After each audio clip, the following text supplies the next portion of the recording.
Another reason for getting different perspectives on the problem that is being addressed is to ensure that your question is not too narrow, or the problem that you're looking at is not framed in a very narrow way. So if you get feedback from the public, or I should say in this case it's not from the public, from your team members early on, so you can consider if your question is too narrow, or it should be broadened up, or maybe it's too broad and needs to be like narrow.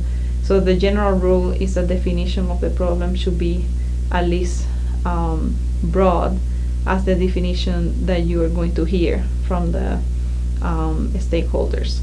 Otherwise, some stakeholders might see your program as illegitimate because it isn't really addressing the right questions. A decision-making process is simply the sequence of stages to arrive at a particular decision. So the simplest and most generic decision-making process has these steps. Number one, you're going to define the project or the problem as we have talked about. Number two, you're going to establish a criteria to evaluate the project, the plan. You're going to identify some alternatives. You are going to evaluate those alternatives using the values that you previously established, and then you will select a preferred alternative. So the author states that some decisions such as construction or planning projects have like very well defined decision processes. So these decision processes are sometimes displayed using a PER chart, a Gantt chart, a critical path analysis, showing a seemingly infinite number of activities. We will pause, for a minute just to watch a short video on PERT, but you don't really need to know like these names of like PER chart, Gantt chart, or critical path analysis. I'm sure that you have seen some planning process. Yes, PERT is a shampoo brand, but it's also a project management tool. When it comes to project planning, especially complex projects, it helps to map out the process from start to finish and everything in between. A program evaluation review technique, or PERT chart, is a project management tool used to schedule, organize, and coordinate tasks within a project. It illustrates a given project as a network of numbered boxes and arrows. Numbered boxes, or nodes, represent events in the project, linked by labeled lines representing project tasks. Arrows indicate task sequence, and numbers indicate the time allotted. Concurrent arrows represent dependent tasks, which must be completed in a sequence. Diverging arrows represent parallel or concurrent tasks, which are independent of other tasks and their completion. Project managers often use PERT charts to get a bird's eye view of the entire project, to identify scope, potential bottlenecks, and dependencies between steps. The PERT chart is sometimes preferred to the Gantt chart, another popular project management charting method, because PERT clearly illustrates task dependencies. On the other hand, the PERT chart can be much more difficult to interpret, especially on complex projects. Frequently, project managers use both techniques.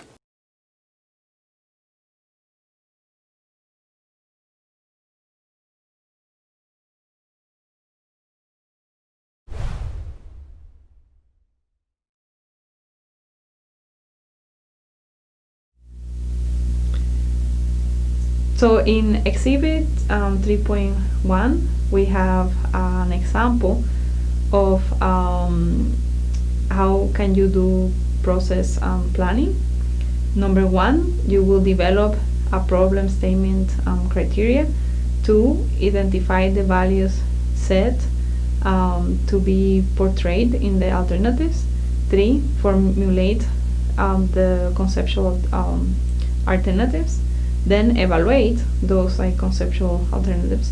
Present a comparison of conceptual alternatives.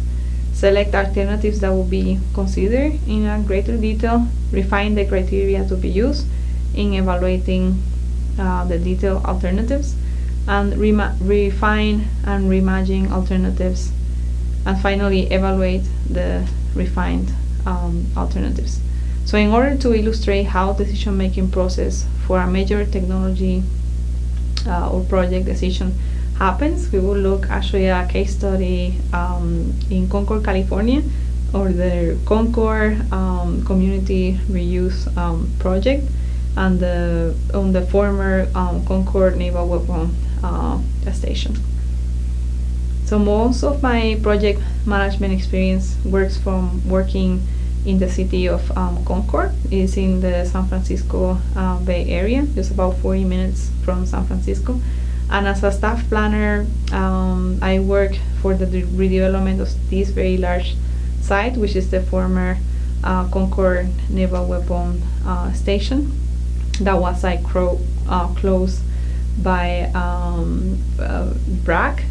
And there I worked on a land use plan that is like 5,000 plus acres, which included like transit-oriented development, more than 12,000 units of like new housing, and about 300 acres of mixed-use residential and retail development. So that was actually the final project or plan that was moved forward. But here I will talk about like how the community got engaged and how that particular project was selected from a variety of alternatives. So going back to the idea of developing a problem statement criteria, the city and the stakeholder in the region in California, they, in terms of like framing the problem, one of the main problems in California is that there's a lot of growth in the population, at least at the time, and so we're talking about 2008, 2009, and the population could not really be sustained in terms of like the land for the new development, but also in terms of the traffic. So the Association for Bay Area Governments, ABAG, was really pushing, which is the Metropolitan Transportation Organization, or MPO. They were really pushing for all in the Bay Area to actually develop more dense housing that was close to transit, and in particular there were already a lot of stations in place, like all along the Bay area with the Bay Area Rapid Transit. So there's stations there, and they were transforming where those stations were to be more of a mixed-use space where people could live and again use transit, access employment in different parts of the Bay Area. So that's what they were hoping for, and a lot of the planners were on board with that general vision for this specific site, which was in Concord. So in a series of community workshops and surveys, stakeholder conversations and focus groups, people came up with like what were some of the values that they have, and what were some of the things that they would like to see in the development of this site. And this site was a very large development, so we're talking about 25% of the whole city of Concord. So it also had like the potential of bringing a lot of people there and a lot of revenue.